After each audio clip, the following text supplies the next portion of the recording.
Okay, I think we're set. Dan, you're the host. Hi, my name is Dan Simmons, and I had a wonderful introduction there from Chris, so Trish, I'm not going to say anything else. I'm going to present today on how to stand out in a sea of candidates. As soon as I find the right button.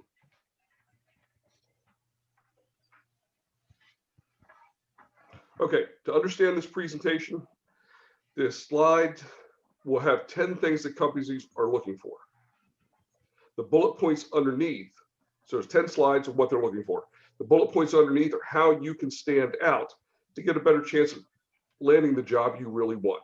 At the end of this, we'll have a question and answer session. And if you'd like a PDF of today's presentation, go ahead and email me at dan@continentalsearch.com. I'll have it to you next week.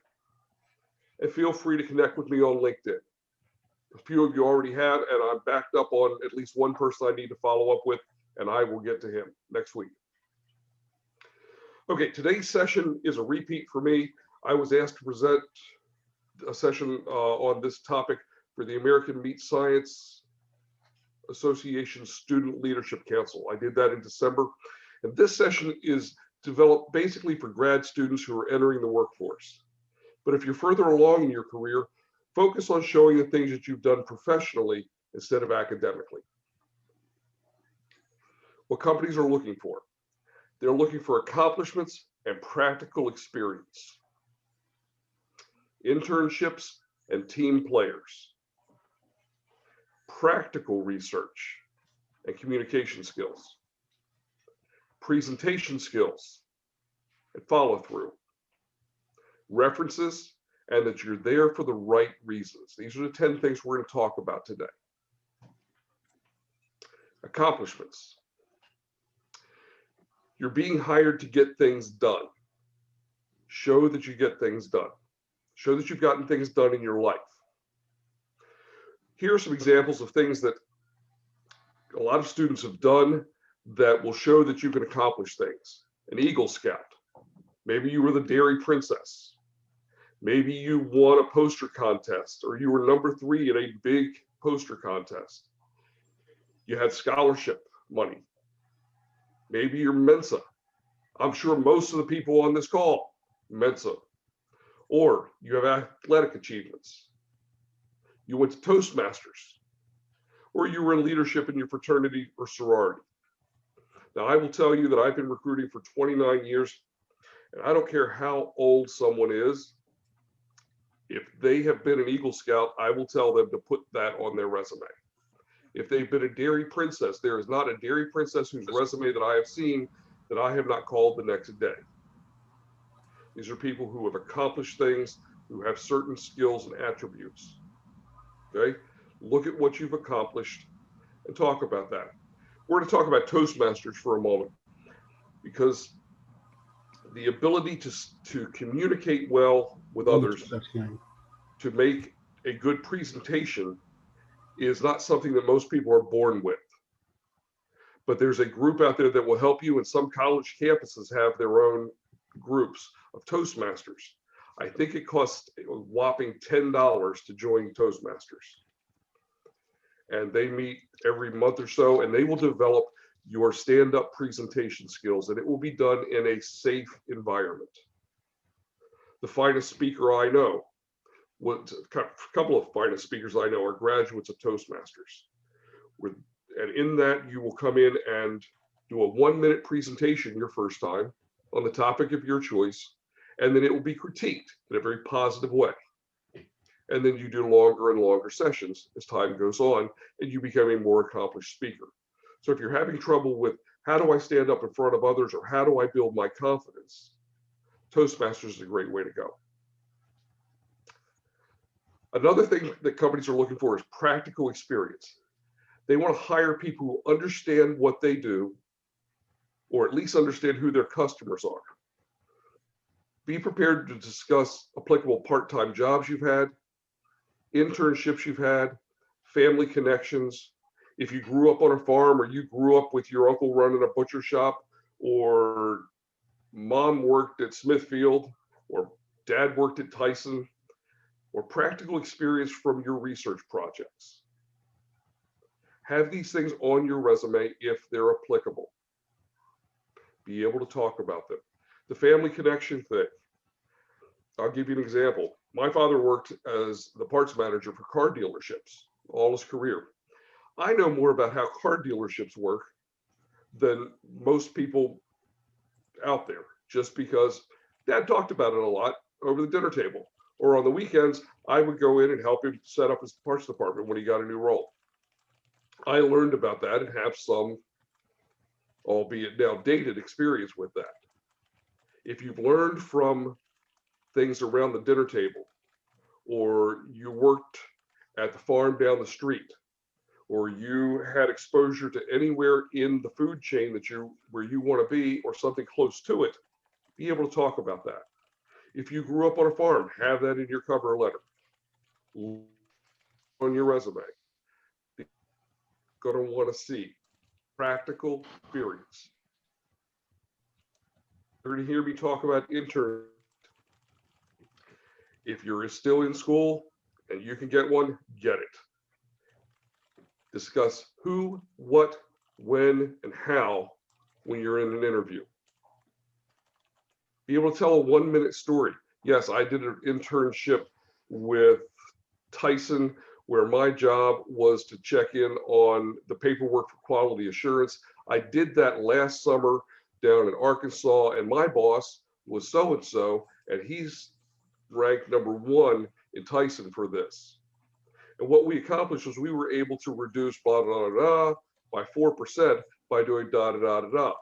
And I can take that experience here and be able to show you that I can analyze data well.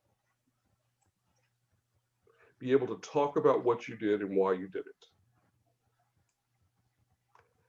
Companies like to hire team players. Companies have hired enough problem employees. They don't want to hire anymore. So they're looking for people normally that are team players. Be prepared to answer, how would others describe you? Provide examples of successful teamwork in life and school. Show them that you can be fun. I liked him is the first thing most interviewers tell me after a successful candidate interviews. I want to hit a couple things here. If you are a team player, show it. If you are not a team player, don't lie about it. It will bite you in the tail later. If you're not a team player, make sure you are interviewing for a role where you don't have to be a team player. There are roles out there like that. If you're a total introvert and you really don't want to interact with a lot of people during the day, and you don't play well with others, don't get in the sandbox to play with others. You'll just be disruptive and you will get canned. Nobody's smart enough not to get canned if they're that disruptive. So if you are a team player, show it. If you're not a team player, make sure to look for jobs where you're not. Now, examples of teamwork in life and school, obviously athletics, the marching band, your fraternity, things you may have done in church or social groups where you have interacted, been part of a valuable team there. In decades of interviewing, I can tell you that when I debrief a client after the interview, when I talk with them and I'm looking for, do they have the skills you want? Do they have the soft skills you're looking for? Can they accomplish what you want? And those are the things I go for. And I'll talk to the most sophisticated executives out there. And typically what they start with was, I liked her. Okay. I liked her. They're looking for you to connect with them in the interview. Show that you're a team player, show that you can be fun and that you would be fun to work with. That will help you stand out in a sea of candidates. Practical research. Companies want to hire people who understand what they do and who their customers are. Discuss your research projects, how the studies are applicable, and the 3 biggest takeaways from your projects. My thesis was on blank. It was sponsored by a blank, and we were looking to discover blah, blah, blah, blah, blah. Well, what we found out through da, da, da, da, da, was boom, boom, boom. And this will be applied in their next product that does blankety, blankety, blank. Okay? Make sure you're choosing projects that are practical. If you are studying the mating patterns of honeybees, make damn certain there's a market out there for people, for companies that need to hire experts in the mating habits of honeybees. Now, I'm sure that's very important, but you need to find an employer that also believes that. Okay, make sure the projects that you're working on are applicable. I had a candidate recently graduated from, I want to say University of Kentucky or something like that, in beef nutrition with his doctorate degree. And the company that interviewed him said, you know, he's very smart, very personable, but he didn't do anything that's applicable at all. He says, there's nothing that he's done that can be taken out to the field. He says, the university used him. Make sure that the work you're doing is practical. That's what employers are going to be looking for. Academia, that may be a whole different ballgame, but this session is geared toward industry. Communication skills. I have yet to see a professional job in the animal or meat sciences that calls for excellent texting skills. Have not seen it yet. Casey, you like that, huh? Yep, yet to see it. Now, what they want with communication skills, show them that you have excellent verbal communication skills, that you can complete a sentence, that you have good written communication skills. Grammarly, for the love of God, invest in Grammarly. It will make your writing pop. Can I just say something real quick, Dan? Absolutely. That writing is a very lost skill in the majority of us today. And you really need to be able to write not just a journal article, but beyond that. And I read so many pieces, sound like you texted it. Incomplete, run on. It is absolutely important that you have that and have maybe a showcase of skills beyond just your thesis. And it doesn't have to be a peer-reviewed journal article. I'll tell you what, Grammarly is a great tool. It will help you write a better email. It will check your grammar, your punctuation. It will tell you when you've written a sentence poorly and suggest how to rewrite it better. If you're a great writer, fabulous. If you're not, find a tool like Grammarly, because they want to see that you can write well. They want to see that you can talk well. They want to see that you're looking them in the eyes. And they want to see that you have good, solid presentation skills. Let's talk about presentation skills. Present yourself professionally in these ways. Appropriate attire and hygiene. Show up looking good. And be dressed appropriately. Ask, what should I wear to this interview? There's nothing wrong with that. Somebody set up the interview. Whoever set up the interview for you, write back, what's appropriate attire here? I recruit for two different for a variety of feed companies, but two of them have very different interviewing styles and very different attire. One of them had a candidate interview on Friday, and he interviewed all the way up the ladder to the CEO. And the CEO was in a sweater and a pair of blue jeans. But if you went to their competitor 100 miles away, you would be expected to be wearing a coat and tie in the interview. Ask. Now, ask if you're going to be touring any place where you should be wearing shoes that are right for that. If you're going someplace and walking a feed mill, you're walking a production facility, you're walking a farm. Make sure you know what you should be wearing, particularly on your feet. Show up on time. Somebody in the last session asked me how early is too early to walk in.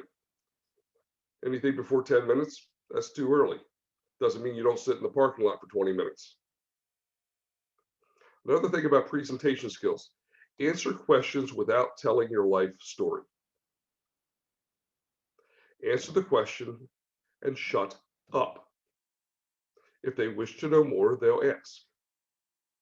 But if you ramble and go on and go on and go on and go on, and then tell them about Cousin Sue and Mary Beth, then they're going to get bored really quick.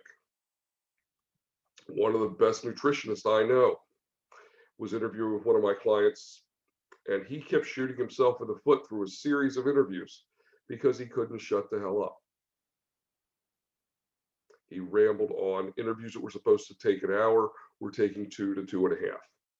And he was rambling on. Answer their questions without telling your life story. Look people in the eye. Posture. You'll see that I'm seated erect and respectful. I'm not going to tell you I'm seated like that all day, every day. But when I'm working with you, that's the way I want to be. And be prepared if you're doing a PowerPoint presentation. I had a nutritionist go to one of the clients recently. She'd done pretty well in the phone interview. She had about 5 years experience and went to do a stand-up presentation as part of her interview with this client. 10 people in the conference room. She does a pretty good presentation until they get to the question and answer period, and they started asking her about the numbers that she had in her presentation. And someone was clever enough to have figured out that the numbers she was showing didn't add up. And her presentation fell apart totally because her research wasn't presented right. She lost the job based upon not having double checked her PowerPoint presentation. So if you're going to be prepared to do that, make sure everything is right. Go through it a time or two, like I did for this presentation, to be comfortable with it. And make sure you have a backup on a thumb drive, maybe 2. Follow through. Follow through is a lost art. Detail orientation and follow through are highly sought after skills. Show that you have them. Thank you notes by email or social media to everyone you meet. If you get a business card or have an email address, use email. Paper and pencil, yeah, that's fine.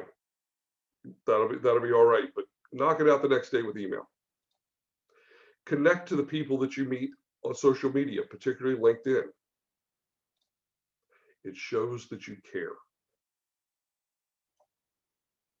Let's talk about references for a minute. If you say you're good, you might be. But if respected leaders and professionals say you're good, then you are. Let's take that again. If you say you're good, maybe you're good. But if enough other people say you're good, everyone will believe it because you are. Get recommendations on LinkedIn. Bring letters of recommendation from applicable employers, particularly where you've had an internship. Bring letters of reference from professors who know you well. Character references are okay too, but I really want things that are applicable to work. The right reasons. Do you see the smile on her face? You know why she's smiling? Because she's doing the right job in the right environment. She's happy in her work. Make sure you've taken the position for the right reasons, that you're interviewing for the position because it's one that you want. Companies want to hire someone who want to have a career with them, not just someone who wants a job. I've got my BS, I've got my MS, now I want a JOB. No. Find a career. Interview where you want to work. Interview for jobs for which you are qualified and you would enjoy. Not just that you can do, but that you would enjoy doing. This is where you're going to spend the bulk of your waking hours. Make sure it's something you're going to enjoy doing. Before you talk about money or think about money, consider location. Is the job located where I really want to live? Because if not, you'll leave. Is the travel appropriate? If you're someone who prefers to eat their dinner at their dining room table every night and sleep on their pillow, make sure you're not getting a job that has 50, 60% overnight travel. You'll leave. Make sure the shift is right or that the work schedule fits. Make sure there's a career path that's one that you want to take. I talked with somebody yesterday who's with one of the major corporations in agriculture, and he said, the reason I'm looking to leave is that the next step up is not one that I want to take, and I've been here 4 years, and I don't want the next role.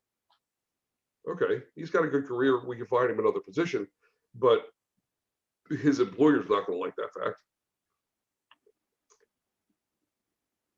Make sure you're with a company culture that fits.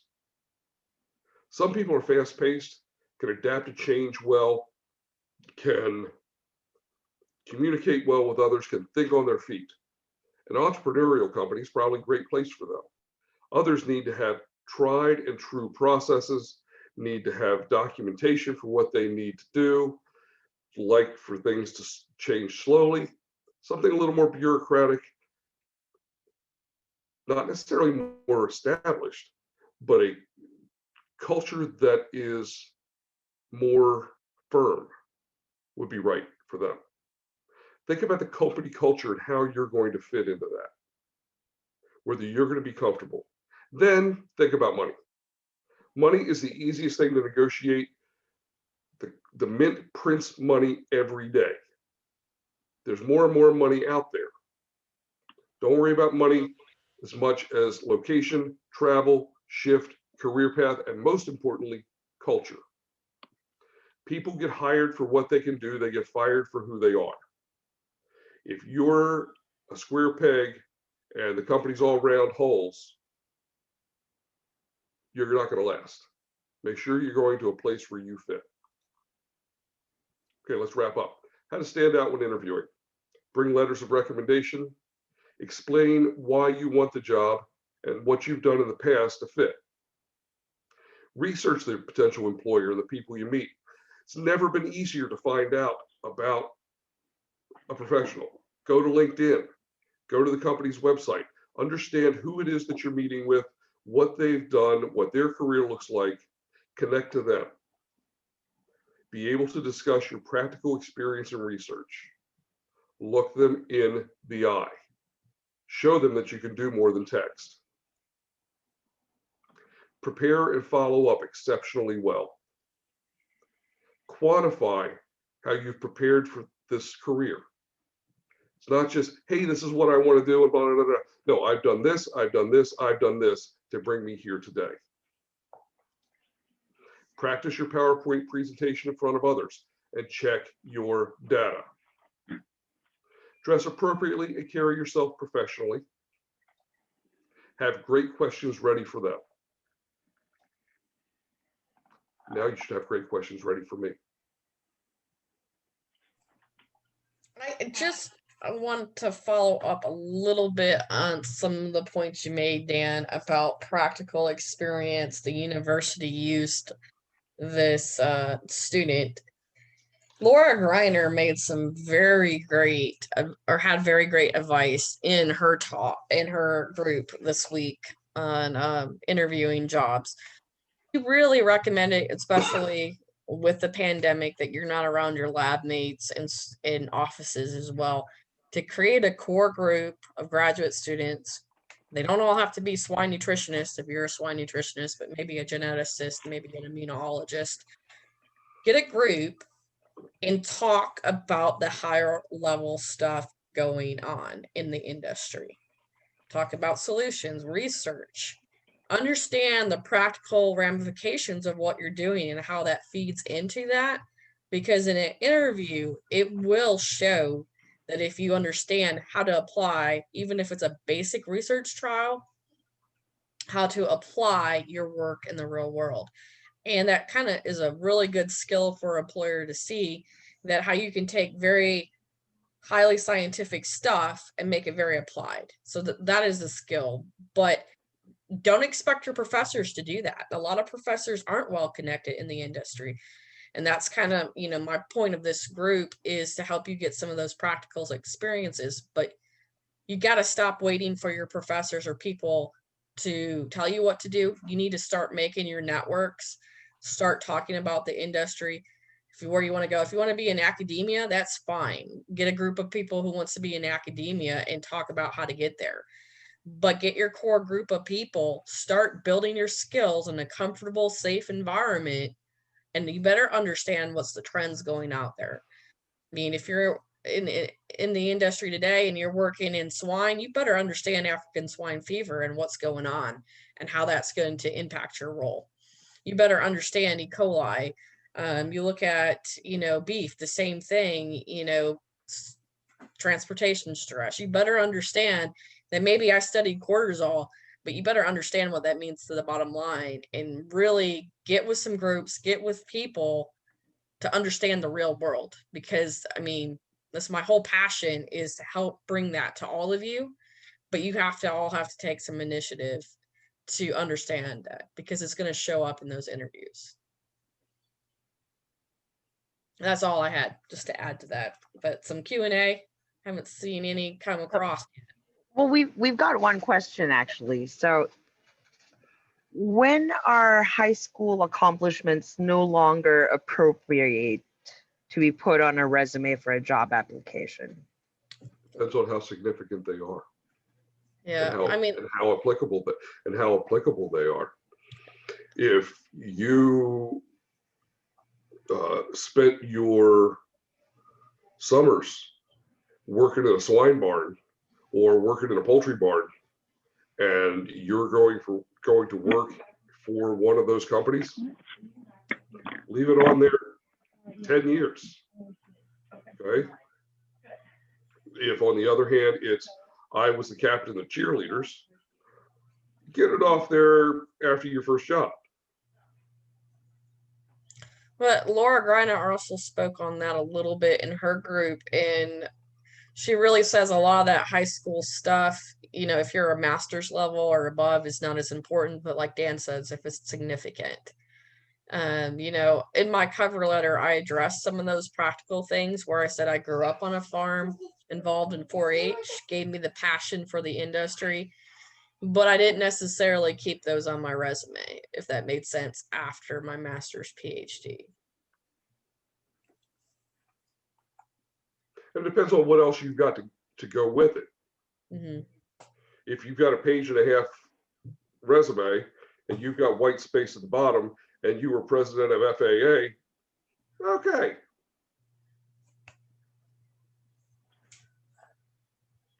So I'm going to pick on Monica in your role at Maryland. What are some of the things they mentioned that we need to train our students on for jobs? What do you see in your role? Well, I think for us, we have a very different animal science department than some of the other programs. So we don't have as many students going out to typical animal science industry careers. So one of the things we're still trying to teach students just what the industry looks like, because they're coming from a lot of cities and very urban areas. So we have a question here that I have a direct message. Is it recommendable to put your resume qualities describing yourself as qualities and strength, or only work experience and accomplishments? Well, your characteristics are who you are. It's fine. I wouldn't lead with that necessarily. But no, that's fine. You don't want to stretch your resume unnecessarily. Okay?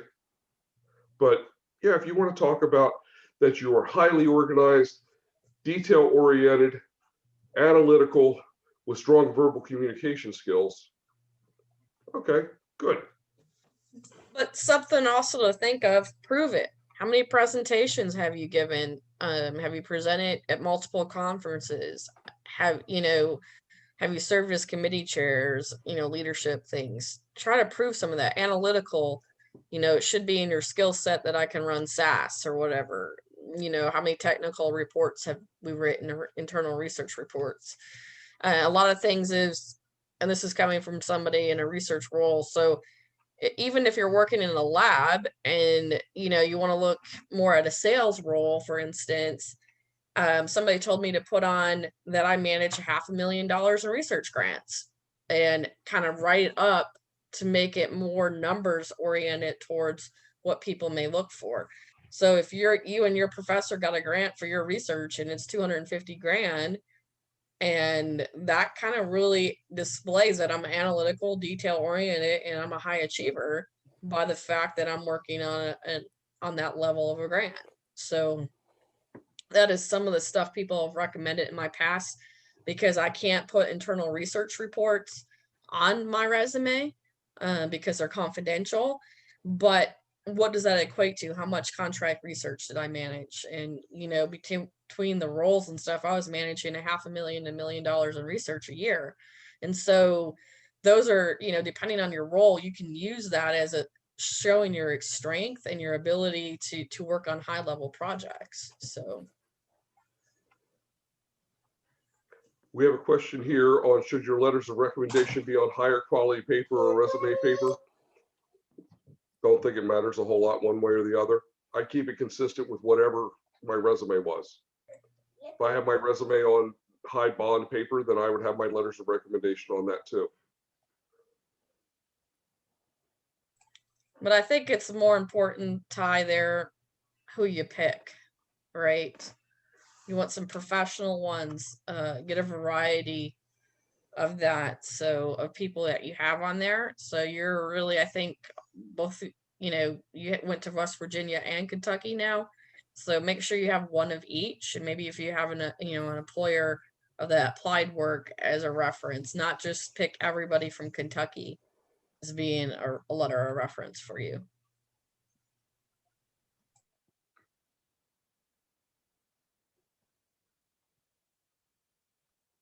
Okay, as we have a minute, there was one other thing I wanted to share. Be able to have your elevator speech. Okay, when they answer the question, when they ask you the question, tell me about yourself. It's a crutch. Most interviews don't know how to interview, so they start with this one. Some are clever enough to use it as an icebreaker. So you want to make sure and get this right. Okay. Start with how you became interested in what you're doing, or how you became interested in agriculture. I grew up in the suburbs, but my grandfather had a farm, and every weekend we were out helping Grandpa doing this and this and this. And that's where I found my passion for the animal sciences. During college, I had three internships. One of them was with Boppity Boppity Bop, where I did this. I learned even more about it, and I took another role here where I learned this. My research has been on this, and I have learned how to do this and this and this, and decided that I want my career to be in blank, which is whatever the hell you're interviewing for. I want a career in blank. And that's what brings me to you today. Then shut up. Okay?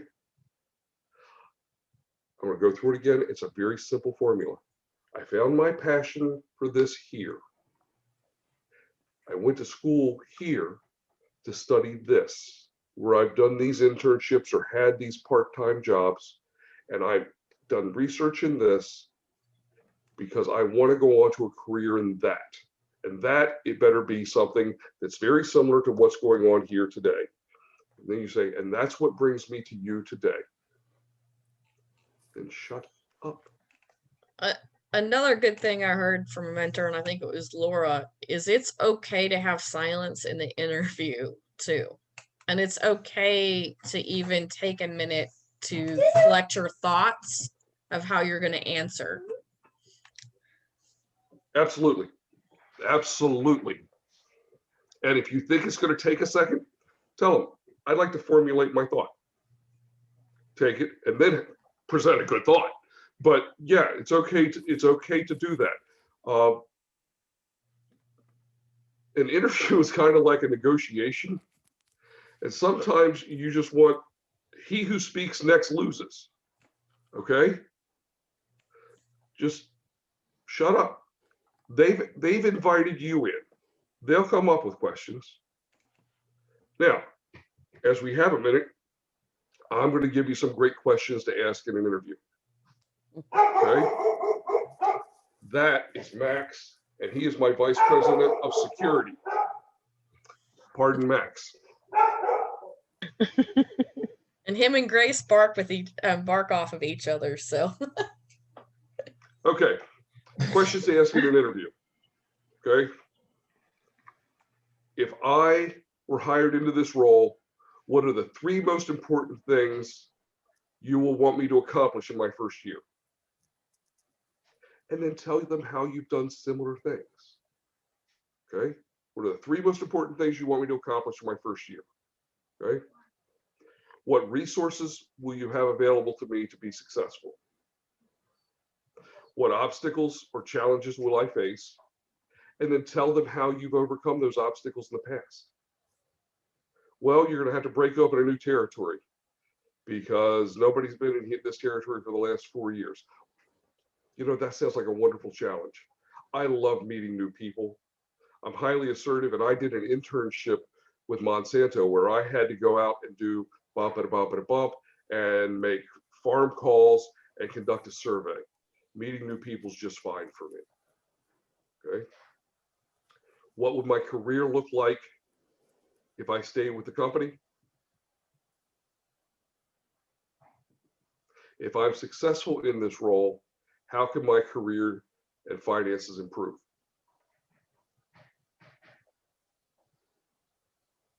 okay, we have. Sorry, you want to wrap up, and then I have a question. So Yeah. So it's, what do you want me to do? Oh, the other question in there, I knew it was one I was missing. That's why I had to come back. Who am I going to work with? What are the roles of the people I'm going to work with? Okay. It's a very easy way to understand it. Go back to the fantasies of or back to the Middle Ages, where the knight was called in to the king who needed him to slay the dragon. Okay. All right. Let's start with this, king. Tell me about this dragon. What's the job? What kind of resources do I have? You got a magic sword. You got some big long sticks. What do you got for me to do with this? Who's going with me? Do I have to do this alone, or do you have people going with me? What are the challenges and obstacles along the way? Are there trolls in the woods? Is there a witch under the bridge? Okay. And if I accomplish this, what do I get? Okay. If I'm good at this, where do I go from here? Okay. If you keep that basic thing in mind, it will line up all your questions. Now, maybe that's silly, but it's how I remember it. Okay. yeah. So I love that analogy. Yes. The other question, and it fits into some of those questions I think you gave them to answer this. How to know about the company culture and who will you work with? That was one of the questions you had in there. In case that you don't know anybody in that company or you're not connected. Like if you don't know much about it, company culture.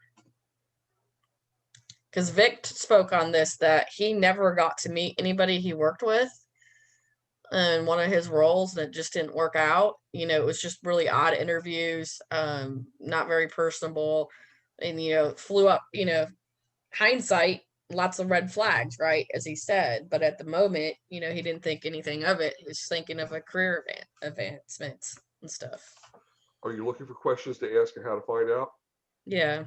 Okay. The culture. Okay.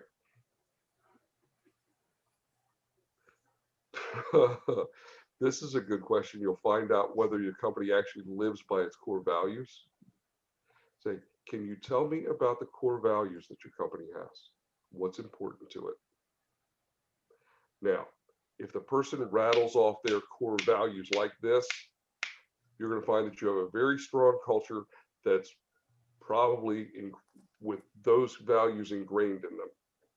Okay. I have one client, one of my favorite clients, that the managers will have the core values laminated and in their wallets or will have them framed on their desk. Okay. That's a very strong, in this case, very positive culture. Other companies, I can tell you don't live by them because they don't treat me the way their core values say they should treat one another. So ask about their core values. Another question to ask is, and here's a nice way to put it. I'm sure you're quite accomplished in your career and have had lots of options. Why do you work here? Why have you chosen to stay here? Another one. Core value. I would say just ask to meet people in COVID times Yeah. that may be more difficult. But if that's difficult, let me talk to the people who's going to be on the team, you know, my peers on my team. Can I talk to them? Because before I talked to a company and I talked to one of the people that would have been my peer, I didn't even apply after speaking to that person because I just could tell that it wasn't the culture I wanted by talking to that person. There's some Virginia Tech people on here. This story is from a graduate, master's degree, dairy nutrition, master's degree in dairy nutrition from Virginia Tech about 10, 15 years ago. There was a job in Lancaster, Pennsylvania for a feed formulator, and I knew she was it. I got her an interview, and that was back when Skype was pretty new, but they did a Skype interview with her, and they loved her. She had asked good questions and got good answers. They called me up and says, offer this, this, and this. And she said, no way. She says, I want to meet them. I want to go up there and meet them. She says, if I like them and the place is nice, I'll sign the paperwork there. But no, I'm not doing this over Skype. And she stayed with them for a number of years, had a nice career. She was clever enough to know that who you're going to be with is very important, or at least to her it was. For that type of role, especially because they're ingrained in the office and operations, that it better be a positive culture. I would say one of my jobs that was an office job, I loved what I did. I loved the customers, but the office culture that I worked in was toxic. That was probably what soured me the most of that job. Not what I did, not my customers, not how I was respected by management, but the toxic culture in the office. And in hindsight, seeing that was probably a big impact of why I left.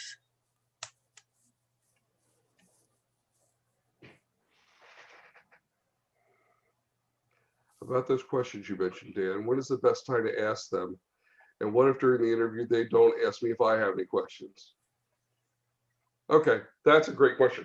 If they don't ask you if you have questions, either A, they're an inexperienced interviewer, or B, they don't think you're right for the job and they're saving themselves some time.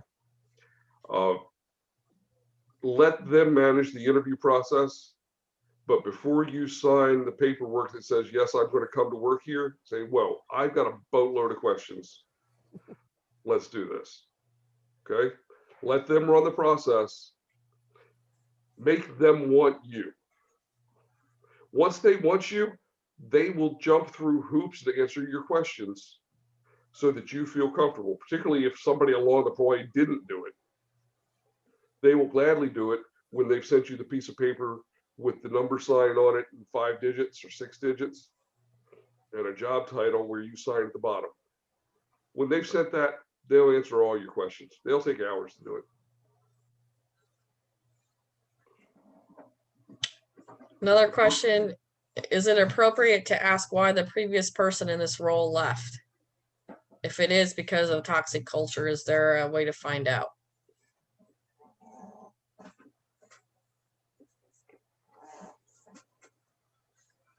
That's where your network, Edward, comes in handy. I think we spoke a little last week, and then in some of the mentor groups. Laura, you know, you have me, that I'm very connected in that industry, and right or wrong is my opinion. But look on LinkedIn, who's connected to that company, who may be a second on your LinkedIn profile through your first connection, or find out with your, first connections who may know somebody that works there to find out that story and why. Mr. Employer, would you tell me about the person who had this job before me? Mhm. Were they successful? If yes, what made them successful? If they weren't successful, why weren't they successful? Okay. Now, the answer may be, and this is what you want to hear is, oh, this is an expansion position. Nobody's ever done this. Okay. Yahoo! Or so-and-so's retiring after 25 years in this role. Whoopee! But, oh, we burned through this role for the last three people in the last 3 years. Check on LinkedIn to see who's had this job before. But if you want a nice way to put it, think about Mr. Employer, think about the person that was in this role or is in this role now. Are they successful? And if yes, what makes them successful? And if they turn around and say, well, I'll say, okay, why aren't they successful? I want to be successful in this role, so I want to know what it takes to be successful. I don't want to fail. So if somebody's failing, I want to avoid that. I want to make sure I'm not that person. So yeah, ask. Is it advisable to mention if you've been sacked by your former employer? I sure wouldn't start with that. Tell the truth. Tell the truth. And show how you learned from it.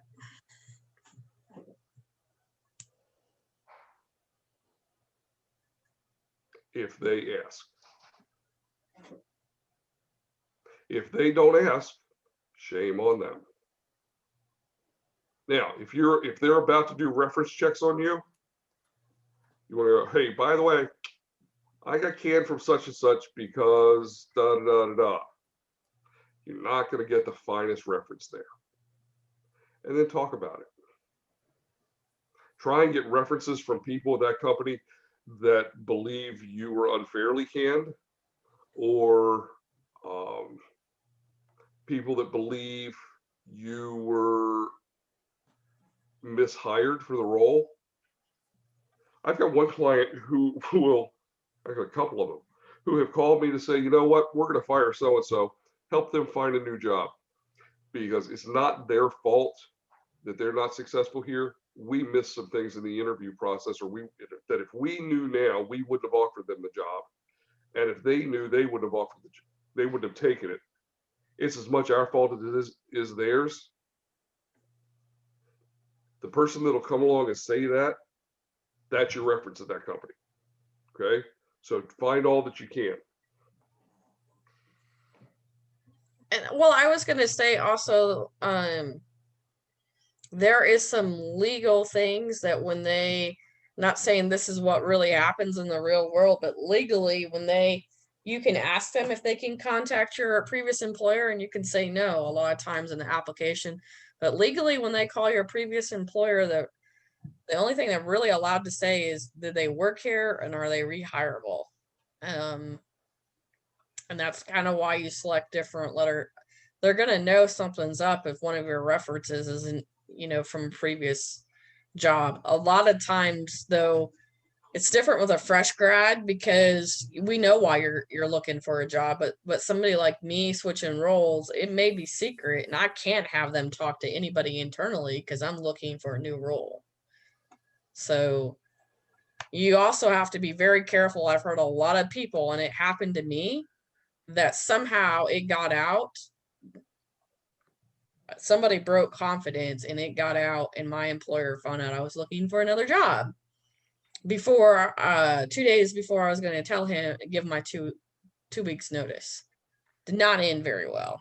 It was really quite embarrassing, inappropriate for both sides. And so, if you are one of the professionals on here, be cautious of that. Be cautious of who you talk to about different roles, which makes it hard. But, you just have to be cautious of how you walk through that too. Someone wants to know, what are the key aspects you check in a resume? Check to make sure your dates are right. Make sure that your grammar is correct. Make sure that you have listed your thesis and your dissertation.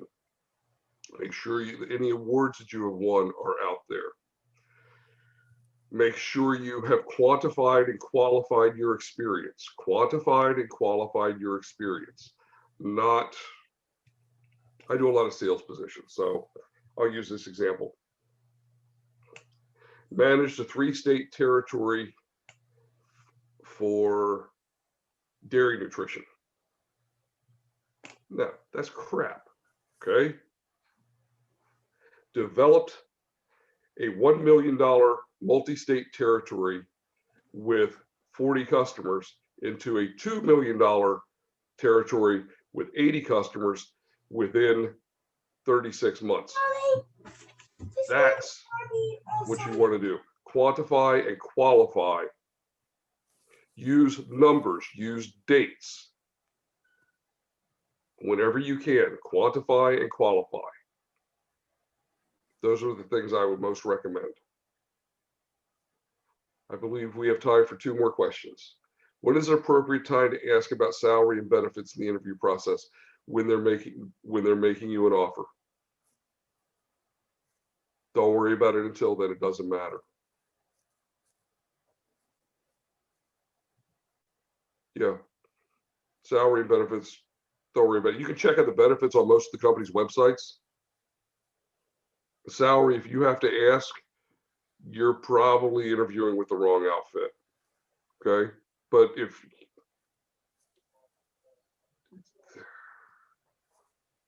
wait until they bring the money thing up. So the interview doesn't offer you the chance to ask questions in the end. Should you refrain from asking if you have a couple questions? Go ahead. If they've forgotten to ask, they're going to feel silly and go, oh shit, I should have done that. Or if they're inexperienced, you'll teach them. If they didn't give you the chance for it, it's kind of rude. So call them on it. You've got nothing to lose. You don't have the job anyway. You're not going to take the job until you get the answers. So, you know, I was wondering if I could have the opportunity to ask a question or two. And then, boom. Make sure your questions are good though. Start with your best one.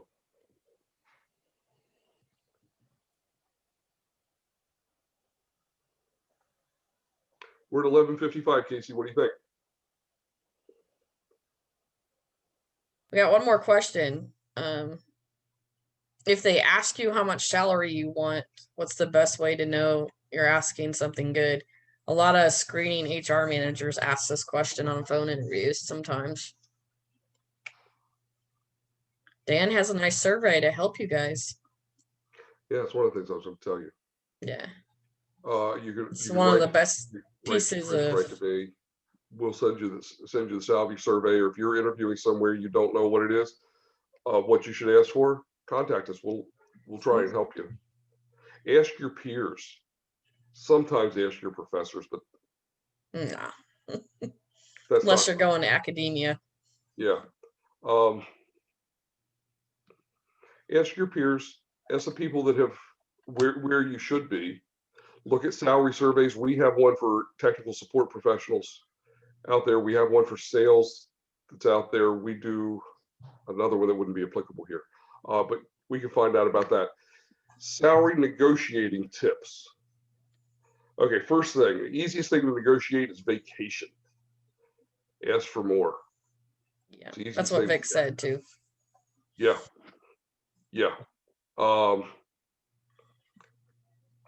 Another thing to ask for, relocation money. If you're moving, ask for help. Okay. And that's, I told the students, make sure you're not being nice, thinking you're going to save them money and do a U-Haul yourself. Make them move you. Make it easy on you. Yeah. That's good. Or if you could put it all in a U-Haul, then ask them just for a check to help. Can you give me a bonus check to move, and then pocket the rest of the money? Don't. Yeah, she's right. Don't try and save them a boatload. Put it in your pocket. Remember, that's taxable income these days. Other salary negotiating tips. Know what other companies are paying for the same role. Then make sure you're getting that. Make sure you can live off what it is that you're going to have.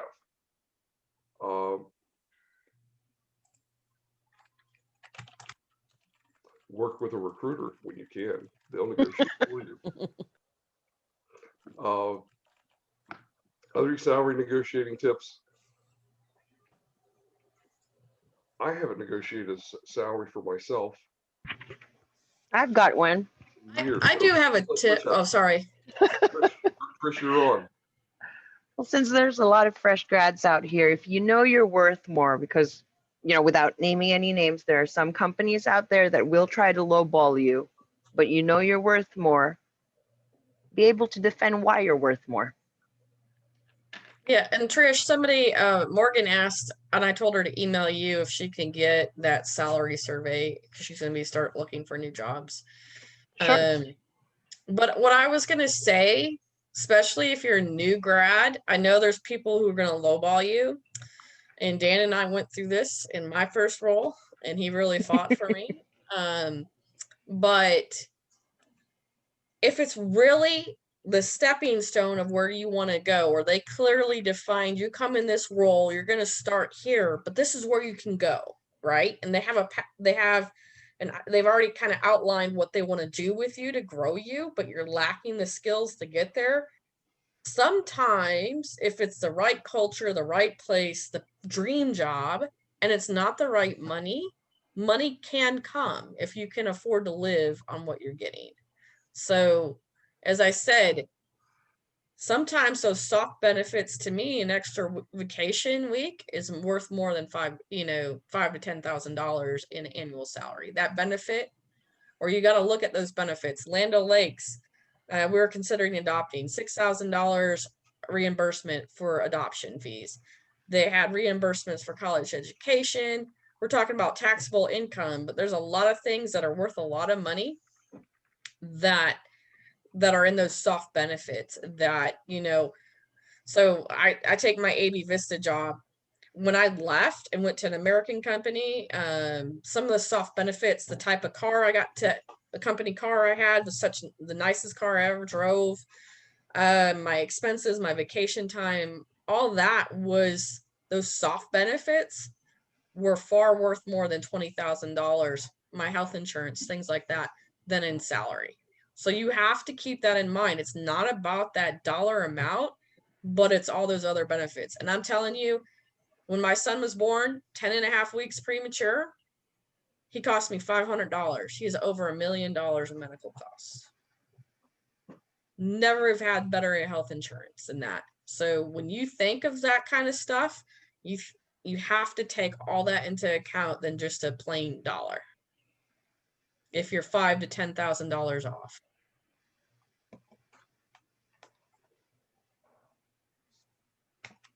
I hope it was helpful. Yeah. If you want a PDF of the slides, that's fine. Casey, we'll have this presentation up that somebody can listen to it again later. Yep, that's the goal. Thanks, everyone. Thank you both. Very helpful. Thanks, guys. Have a good weekend.